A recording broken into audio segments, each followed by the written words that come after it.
Hi, Gayle Fuguitt, President and CEO of the Advertising Research Foundation. I'm here with Seth Farbman. Hi, I'm Seth Farbman, CMO of Spotify. I'm happy to be here in Cannes with the ARF.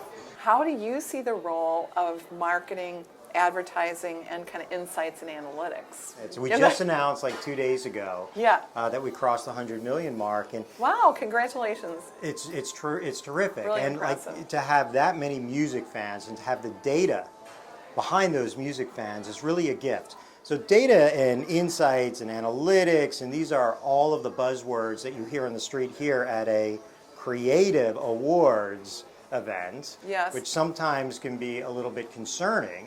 We want to make sure creativity is always front and central. But the truth is that if you listen very carefully to customers, if you have insight into what they're doing, not just what they're saying, then you can find incredibly powerful narratives and stories to tell. And the key to good marketing, even really in insightful. today's world, is to create an emotional connection. We're almost overwhelmed with the amount of information we receive. Music being listened to all day long for all these different reasons gives you that insight constantly. And over time, you can form a really powerful view of who the human is, the individual, but even more importantly, you can see the commonality across these 100 million people. Your best clients and the clients that you respect the most, how are they absorbing that all of these insights and translating them into better business decisions? When you start with actual behavioral data, it's a bit more difficult than to translate that into a media point of view, which is very broad stroke segmentation. Media has generally been built to make as manageable pieces of the pie as possible. Well, yes, you can plan initiatives. There are some things that are quite reliable, but you have to keep yourself incredibly open to these moments, these flash moments when people come together. It creates a moment when you can tap into their emotional feeling and then place information and fact in a way that it'll be accepted.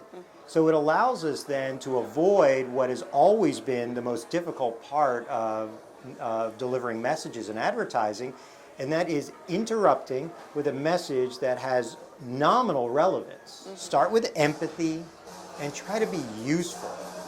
If you're trying to get someone to do something that they don't want to do, it's just too hard. And why do this hard thing? So what have been some of your values or your navigators, and how did you know to jump to Spotify? I think good marketers don't start out wanting to be in marketing. Some tragic thing happens in their life and they end up there in a sense, right? Yeah. I'm deeply curious about people, but more than that, I'm deeply curious about the role of information and narrative and education in lifting up people's lives. That's why I got into journalism, and I still fundamentally support journalism as an estate to do that. We talk as marketers about love all the time, but I think you have to start at how can I relieve anxiety in someone's life? It is very difficult. First for me was to be delivered through journalism, and then I started to recognize that wasn't the only way that you could do that. And so for me, marketing and the attraction that you could deliver a product or a service or an idea that would do that. For Spotify, I saw again a rapid adoption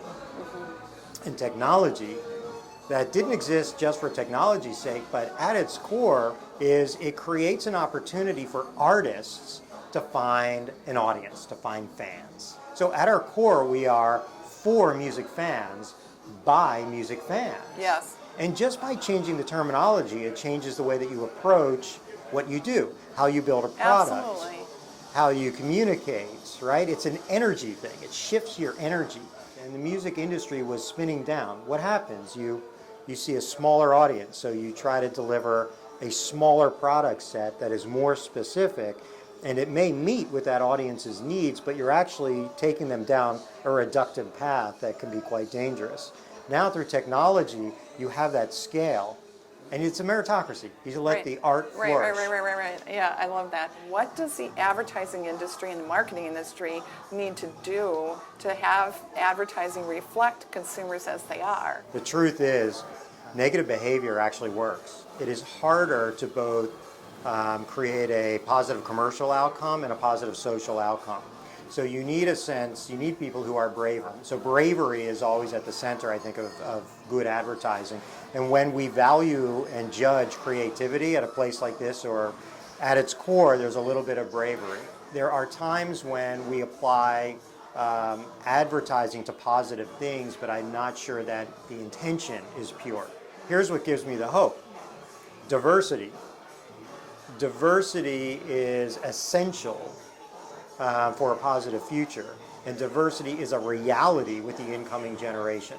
What's the one word for the next 5 years? For me, it's an easy one. It's empathy. The more empathetic we are, the more that we will not at first participate and then hope to change systems that aren't working. Thank you, Seth, so very much for the Thank time. you very It's much. been a real gift.